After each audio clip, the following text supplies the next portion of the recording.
يقول الله عز وجل: وأتموا الحج والعمرة لله.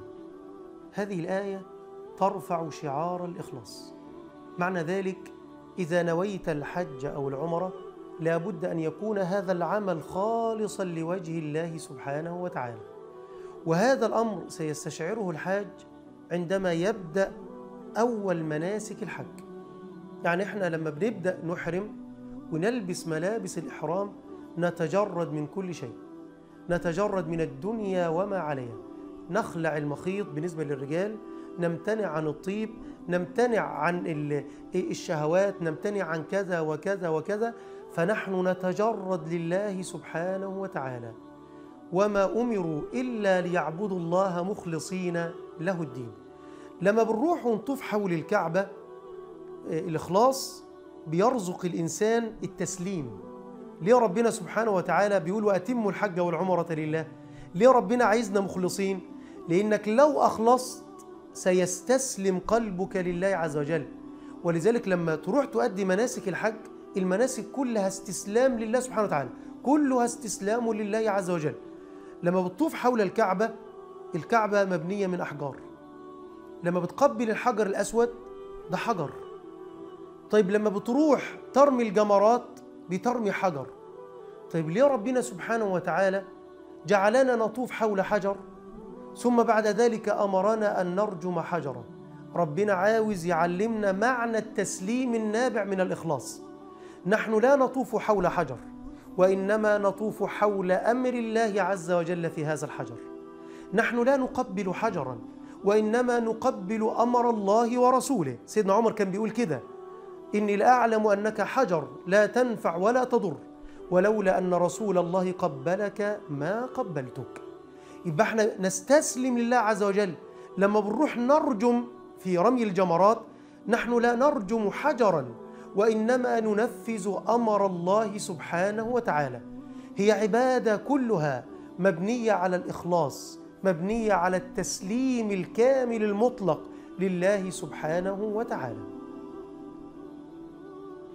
الإخلاص، وده خلي بالك لما تكون رايح تؤدي مناسك الحج أو العمرة ويتحقق الإخلاص في قلبك، خلي بالك إن العبادة المقبولة هي التي يتحقق فيها شرط الإخلاص. يعني أحد الزهاد في بني إسرائيل سمع أن هناك شجرة تعبد من دون الله عز وجل، فأمسك فأسا وذهب ليقطع هذه الشجرة. وبينما هو في الطريق خرج له شيطان. الشيطان تمثل له في هيئة الرجل: أنت رايح فين؟ قال له: سمعت إن في شجرة تعبد من دون الله عز وجل. قال له: رايح تعمل إيه؟ قال له: رايح أقطعها. قال: لن أدعك تفعل ذلك، أنا مش هسيبك. تصارع هذا الزاهد مع الشيطان، بدأوا كده يتخانقوا. الزاهد صرع الشيطان على الأرض وهزمه. الشيطان عرف أنه خرج مخلصا لله عز وجل، فقال له إيه؟ قال له: ارجع إلى بيتك واترك الشجرة، ولك مني كل يوم دينارين. كل يوم تصحى الصبح تلاقي دينارين ذهب تحت المخدة بتاعتك. هذا الزاهد نزع الإخلاص من قلبه ورجع إلى بيته من أجل الدينارين. كل يوم بيستيقظ يلاقي الدينارين تحت الوسادة، تحت المخدة بتاعته. في يوم من الأيام استيقظ ولم يجد شيئا، فغضب وأمسك الفأس ليقطع الشجرة مرة ثانية. خرج له الشيطان: أين تذهب؟ قال: ليقطع الشجرة لأنها تعبد من دون الله. قال: لن أدعك. وتصارع فغلبه الشيطان. فالعابد تعجب، قال: غلبتك المرة الأولى وغلبتني المرة الثانية؟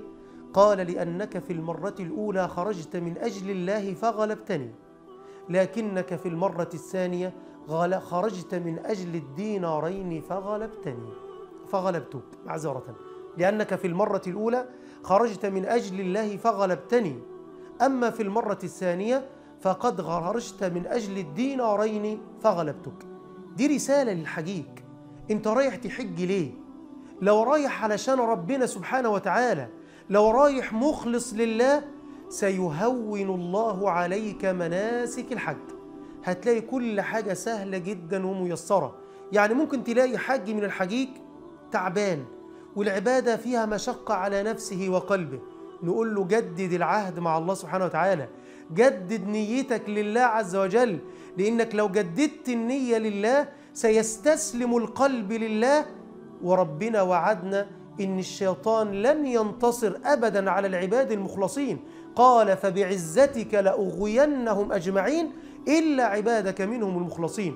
علشان كده قبل ما تروح للحج والعمرة جدد نيتك مع ربنا سبحانه وتعالى كما قال في قرآنه: وأتموا الحج والعمرة لله.